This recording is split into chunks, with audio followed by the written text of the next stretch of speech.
Welcome to the Shock Your Potential podcast with your host, Michael Sherlock. We all have potential, but sometimes we need inspiration to get us to our peak performance.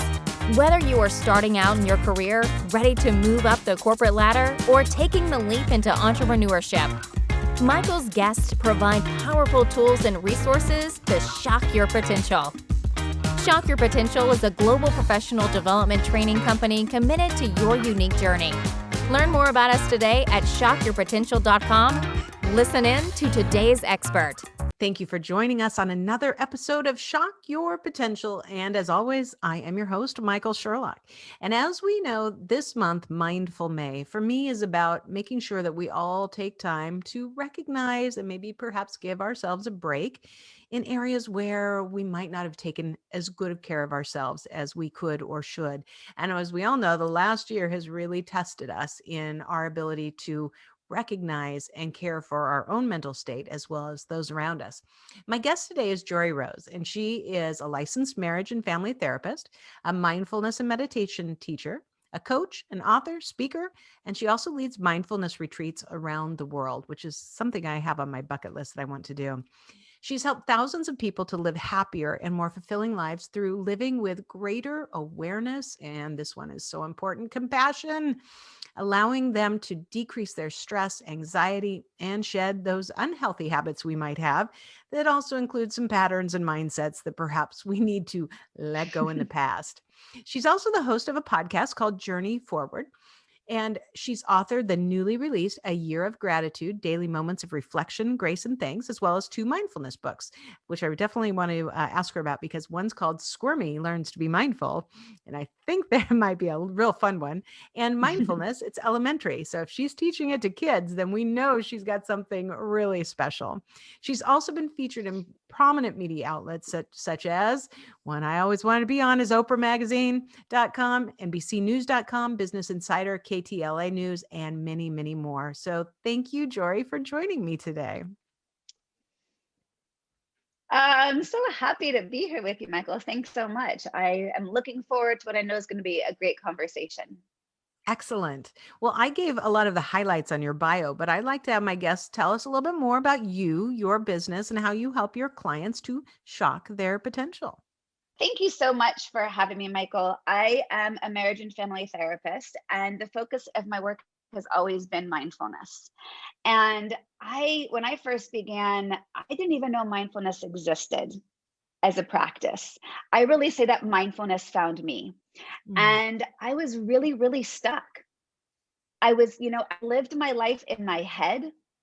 I was kind of cut off from the neck down. I didn't trust my intuition, my gut. I didn't know how I really felt about things because I was so cerebral in my existence.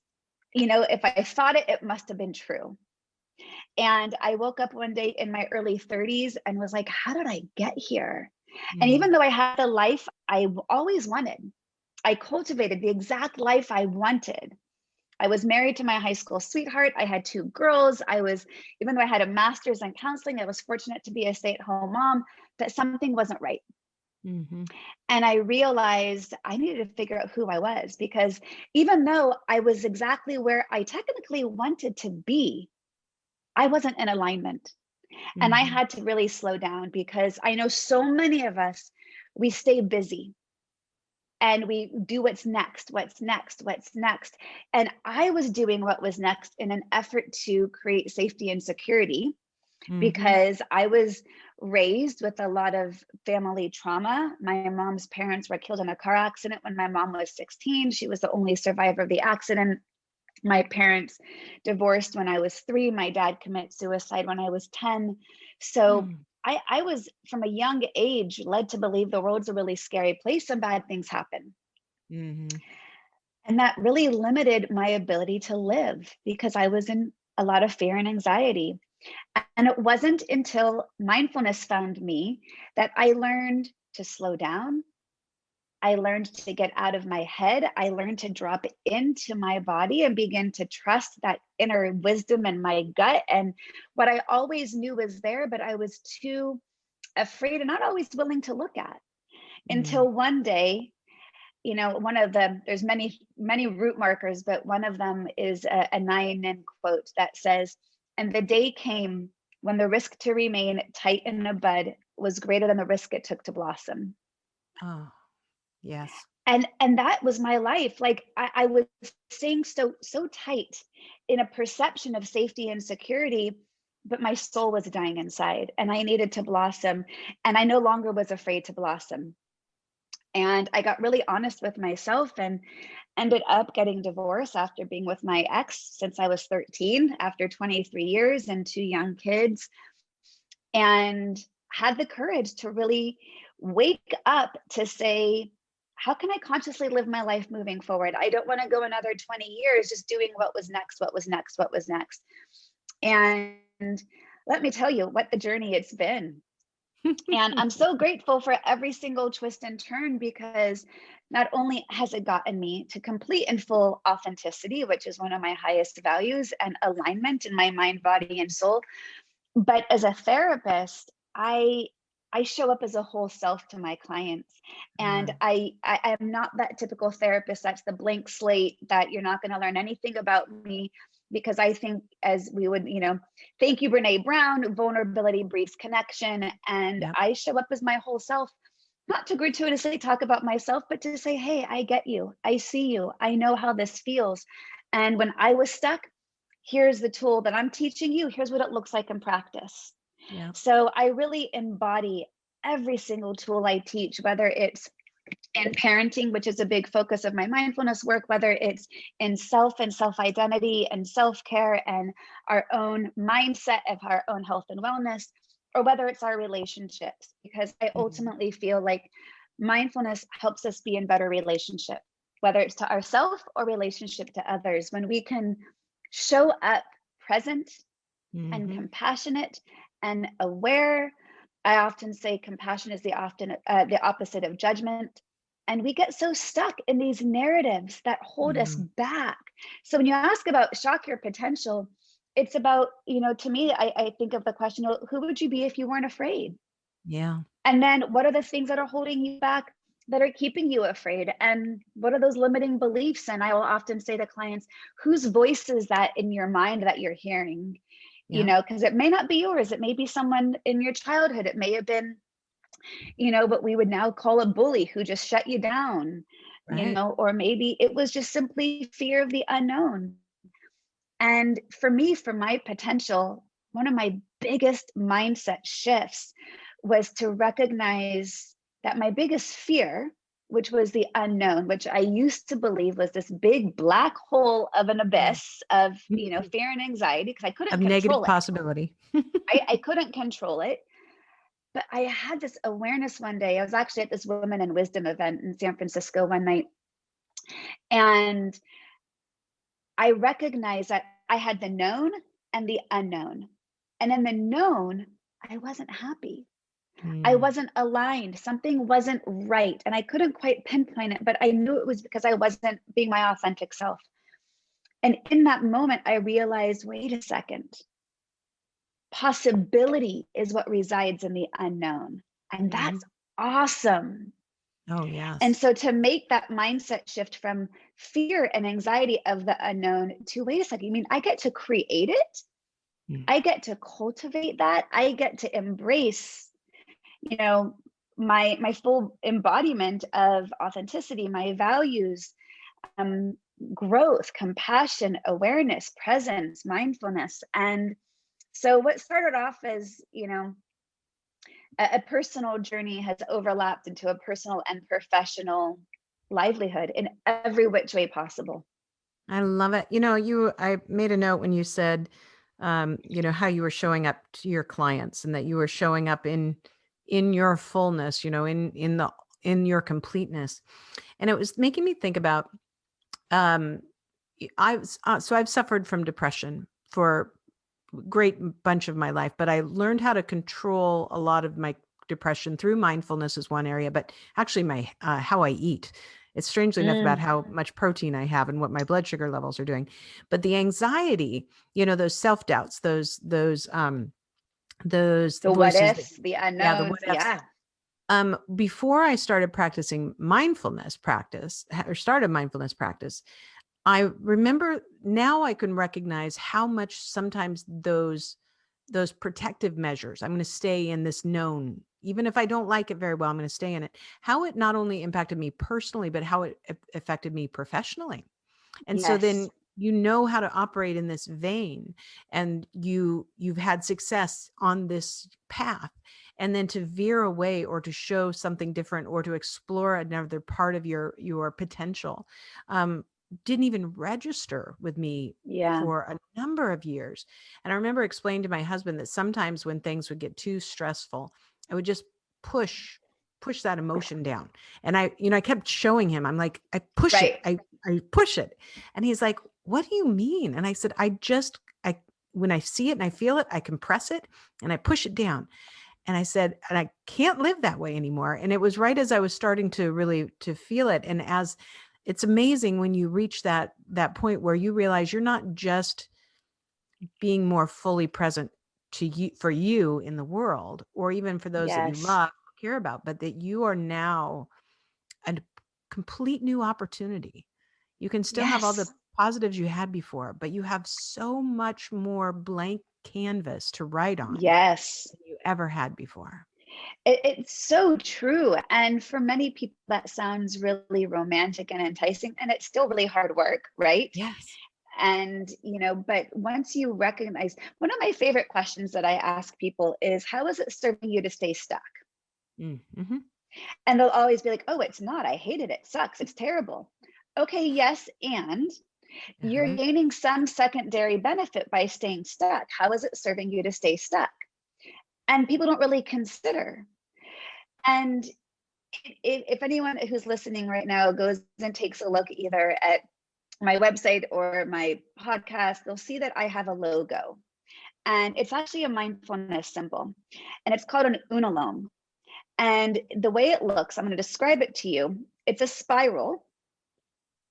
And coming out of the spiral is a line that at first there's some big twists and turns and undulations, but towards the top, it begins to straighten out.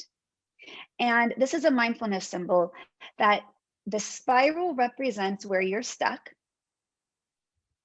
And the line coming out of it is the mindfulness piece to help you get out of Mm-hmm. being stuck.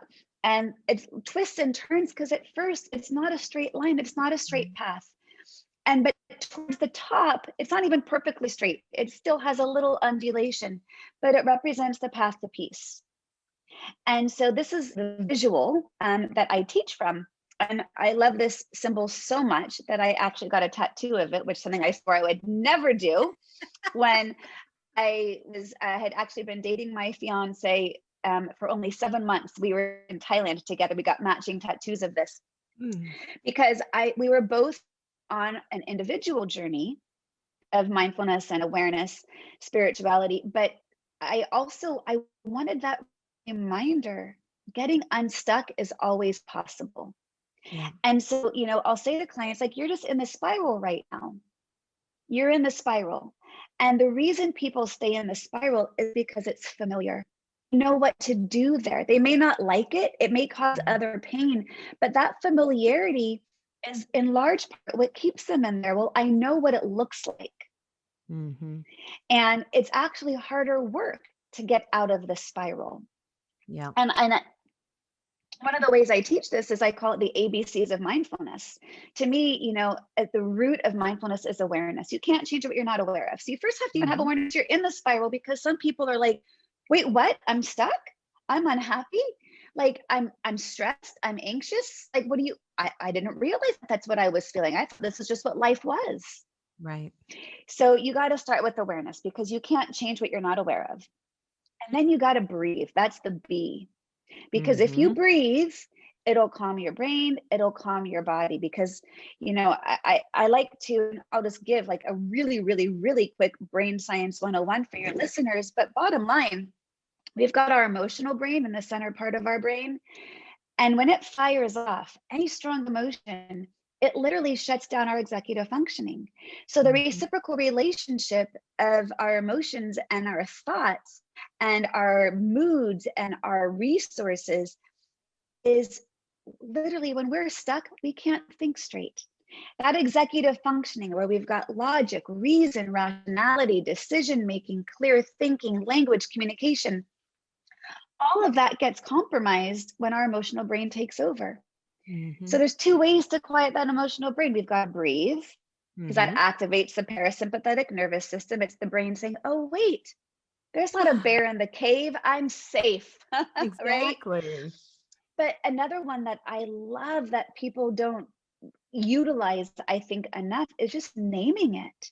Just to Yeah. simply name, oh, Michael, I'm really stressed today. When you name it, it actually creates some space between you and that emotion or that thought. And in that space, you can depersonalize it. You Yes. can begin to see, I actually have choice in how I respond to this. That I can respond and not react. So some of the key phrases I say with mindfulness, it's awareness, right? It's responding, not reacting to whatever's arising. And it's accepting what's arising in this present moment. Yeah. Acceptance is Absolutely. huge. And people often say to me, but Joree, I don't like what's happening in this present moment. How do I accept what I don't like? Well, you know what? Not liking it doesn't make it go away. Right. Not liking it only makes your reaction to it bigger. So, these are easier said than done, right? It's simple, but not easy, these practices, but it's possible. And that's why it's a possible. practice. It's not a perfect, it's a practice. Right. Exactly. And so, the ABCs of mindfulness: awareness, breath, and the last one is choice. Because I think, sometimes we can consciously choose to go back into the spiral, and that's okay. Just do so with awareness. Do so understanding why you're doing what you're doing. Because, to me, mindfulness is living with awareness, attention, and intention, right? Awareness of what's arising, thoughts, emotions, sensations, distractions, paying attention to, what do I normally do when these things arise? Normally I resist, I deny, I judge, I ask why. Oh, this is the thing. People go back into the spiral when they ask the question, why? Why is this happening? Why is this so hard for me? Why do others seem to be doing this better than me? Why is there a pandemic right now? Why is the opposite of acceptance? Yeah, that's true. And to have intention, to know, why am I doing what I'm doing? How can I live within my values? Because if I'm being aligned in my values, I'm showing up in authenticity, and I can be with whatever's arising because it's what's here. So awareness, breath, choice. And, I never would judge anyone for going back into the spiral and staying stuck. Just do so with awareness and say, maybe right now is not the time for me to work my way out. Or maybe I'm going to dip my toe out of it and I need to come back into self-protect because that was really anxiety provoking. Or maybe I am having a little flooding happening right now and I need to just, recenter myself. And this is where I know what to do. Right. Absolutely. This is fabulous. Everything that you've been talking, I've just been taking notes and really actually just enjoying this moment. I love. You're being mindful in our mindfulness conversation. Oh my gosh, I am being mindful in it. And not just for myself, but I've been the reason I wanted to have this series for this month. I mean, because I normally talk about a lot of business stuff. I have a lot of entrepreneurs who follow me, a lot of seasoned sales professionals and other professionals. But one of the things that I see as a constant, especially after this last year, is that because of, maybe not because just of a pandemic, but in the midst of it, those of us who have times that we're struggling or stuck in that cycle have gotten more stuck, or maybe even more fearful to even take that step out. And I really firmly believe that, I think we're all expecting that one day, that magical one day when we've reached herd immunity and, the world is turning again, that we're all going to feel magically better. And I don't think that's the case. I think that I agree with you 100%, Michael, by the way. Yeah, I think that we're going to have longer term repercussions of this unless we're talking about it, unless we're saying, okay, we are getting near the end, but what strategies can I really start employing in my own life to make sure that mentally I am feeling strong enough to take chances, or learning how to accept, or, why I might not want to go into an office or be near somebody, or why I do, or, how people are different. So, as you think about where we are in the world today, what's your advice for listeners who are saying, I'm feeling this. I'm really anxious. I'm not really sure where to go from here. Okay, I get it. I can have my awareness. I can have my breath. All right. I love it when people tell me I can't meditate because I just can't do it. I'm like, Yeah. then yeah. But I don't know That's if a whole other conversation. that's a whole other conversation. But, I think there's a lot of people who feel like they don't have a lot of choice. I think there's some people that are aware, that are maybe trying to understand it, but I think there's a lot of people who feel like things are out of their control, and that I think is leading to more anxiety as well. So, what's your Oh my advice gosh, for there's stuck there? so much I could say on that. First off, I really agree with you. I think especially when the new year hit, right? 2021 happened, and I think everyone exhaled a collective sigh of relief, like, oh, okay, we dodged that bullet. 2020 is over, and like, okay, it's a new year. Yeah. Okay, well, guess what? The universe isn't no data calendar, and the universe does not care. So it's a new year, but we're still within the same challenges. And from what I've seen in my client base, and my client load more than doubled since COVID. So, that's evidence as people are needing support more than ever, number one. But it's my belief that actually, once we even reach that herd immunity, life is going to stay hard for a long time, because I think we're going to have some PTSD from all Yes. of this. And there's a whole new level of anxiety of things that are new for people, whereas things that they never would have considered before are now anxiety provoking. So the need for tools is going to Yeah. be present more than ever. And, when we're in survival mode, we just do what we have to do without even really thinking that we're doing it.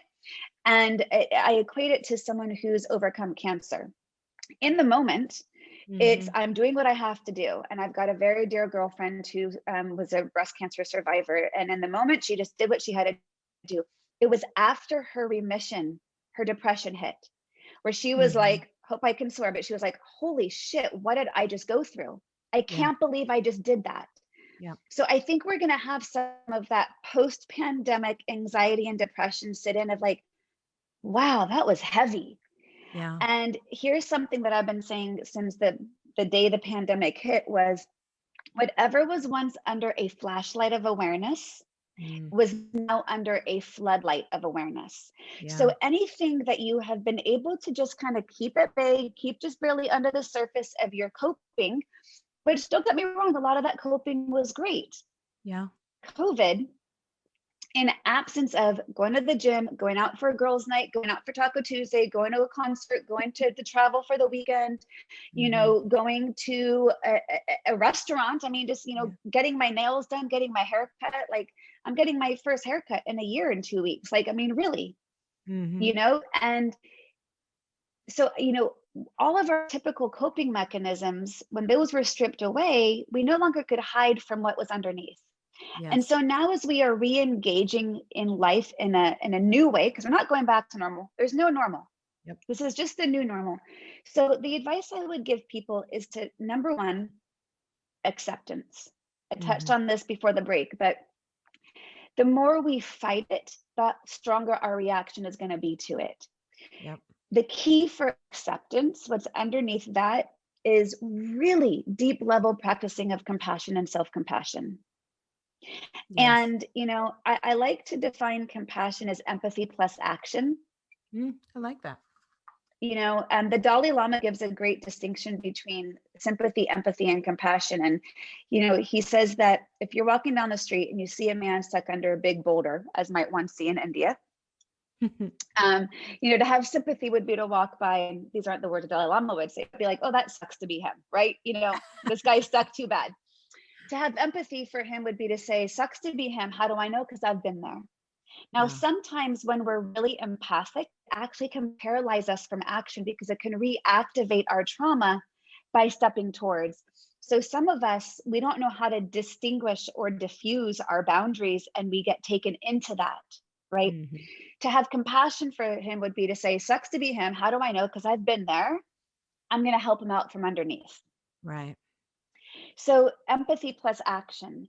So we can acknowledge what's arising with kindness and then take action towards helping relieve that. And to have self-compassion, I think at the root of it is to simply acknowledge to yourself this is really hard right now. Mm. Now, as you notice the way I said that, my tone of voice matters. So it's not Right. just how we speak to communicate to others. I teach my clients about what's the voice and tone you're speaking to inside your mind, because in our Mhm. mind, we talk to ourselves with that really loud, harsh inner critic that's not so Exactly. nice, that we wouldn't want to be friends with that person. Right. And yet we allow it to take residence in our mind all the time. And so we've got to shift our inner voice to one of more kindness and to just acknowledge, yeah, this is really hard right now. No wonder I'm struggling with this. And until we can come to that acceptance and compassion, we're going to be chasing solution without really allowing ourselves, because if we don't feel what we're feeling, then we're just doing spiritual bypassing. Right. We're going to Yeah. go to the end goal and just say, you know what, after this storm will be the rainbow and every cloud has a silver lining. Well, that's great. In fact, I am a huge optimist. I'm always an optimist by nature. The glass is always half full. But unless you acknowledge the storm you're in, you're not going to appreciate the rainbow. It's Right. going to become a little fake because we're just chasing the rainbow versus acknowledging, okay, this is what I have to go through in order to get there. Yeah. So, the more resistance, the harder it is. Yeah. It's not a really sexy piece of advice because it's hard and people want relief. Right. And it's ironic in that the only way out is through. And this is why I love mindfulness so much, because it's teaching us to be with what is without attachment and without expectation. Hmm. Now, I like to take the belief, I'm a kind of radical in my thinking at times. People are like, how could this year have happened? And my thought is, maybe this is exactly what was supposed to happen. Absolutely. Because I actually believe there's huge amount of gifts we've learned in our challenges if we choose to recognize the gifts. Now, I wrote a book on gratitude this year because I think gratitude is the lens through which we see the world. It's not to say we can gratitude our way through our pain. However, looking for the good is going to help you manage the pain a little bit more gently. Hmm. Absolutely. Ye- And I think Years I'm ago, very, go go ahead. ahead. I was just going to say one quick thing. Years ago, I was teaching a mindfulness course, and in our gratitude week, there was this gentleman who, at the end of a gratitude meditation, was very teary eyed. He must have been in his 60s. And he said, I got into a really big argument with my wife this morning, and I'm still really angry. But I'm so grateful I have her to be angry with. Mm.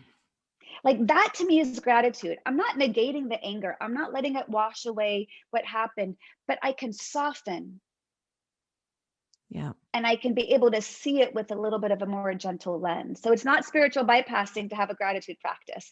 Right. Well, and it has been amazing with all the people that I've interviewed this last year. No matter what our subject is, there's always something that somebody has said, and I didn't know that this was going to be a positive outcome to this crazy year. And I think everybody has had something, at least that I've talked to, which is fantastic because most of us had our businesses turned way upside down for the negative, and lots of things that you think that's horrible, and yet I think every time you're looking for those positives, you will find them, and then you Yeah. find more. It's simply how our brain is designed. Our brain is designed with a negativity bias. So we are Yeah. going to be pulled into the negative, and it's extra work to look for the good. But the thing is, once you start looking for the good, you start to see more of it. Yeah. Yeah. Absolutely. Well, Joree, I know we could talk forever. Obviously, we started I talking think we before we even started could. recording. And I know we'll have all your contact information on the show notes, but just in case somebody wants to look you up right now because they think, I think I want to work with this woman, what's the best way for them to Yes. find you? The best thing is my website, joreerose.com, JOREEROSE.com. That will get you access to all my social media outlets, my podcasts, all my offerings, my books. So it's a one-stop shop. So that's probably the easiest and best way to find me. And it does have your logo on it. Now that I know what it means, Yes. I was very curious about it. And as you started talking about it, I'm like, oh yeah, that's what that is. I love it. Isn't it the best? I mean, it's so visual of getting unstuck so we can journey forward. That's what it's all about to me. Well, and the more you talked about it too, I thought about, how it gets a little wider as you're coming up. It's almost like you're still bouncing against walls a little and go, oh, hey, but I didn't bounce across that wall before. Let's go see what's over Yeah. here. They're like, See, now we're intriguing everyone to go look at my website to see what it is. This is perfect marketing. Thank you, Michael. I'm a very good salesperson. So before we go, do you have any last words of wisdom or pearls of advice for my listeners and viewers? You know what? It's really the most simplest of things. Take a minute and just breathe. Honestly, when you can give yourself that moment to pause and consciously inhale and consciously exhale, even if you don't think it's going to help, it's going to calm your brain down and help you just manage whatever is a little bit more grace and compassion. And I think it's that simple. It's just not always easy to do. And take a minute and just breathe. That's kind of it. Because when we can give ourselves that moment to pause, we can get less reactive, we can get more compassionate, we can get less, resistant. And look, we have very little we can control in our lives. Very, very, very little we can control. And I believe we can control only two things ever: our breath and our response to what's arising. That's it. Beautiful. Joree, thank you so much for your great advice, some great stories, and really positive message for us. It has been a pleasure to have you as a guest. Absolutely. So happy to have been here. Thanks so much for having me. Thank you for joining us on another episode of the Shock Your Potential podcast. Learn more about us today at shockyourpotential.com, including details on Michael's 2 best-selling books. Tell me more, how to ask the right questions and get the most out of your employees, and sales mixology, why the most potent sales and customer experiences follow a recipe for success. And as always, don't forget to subscribe, rate, and like us today.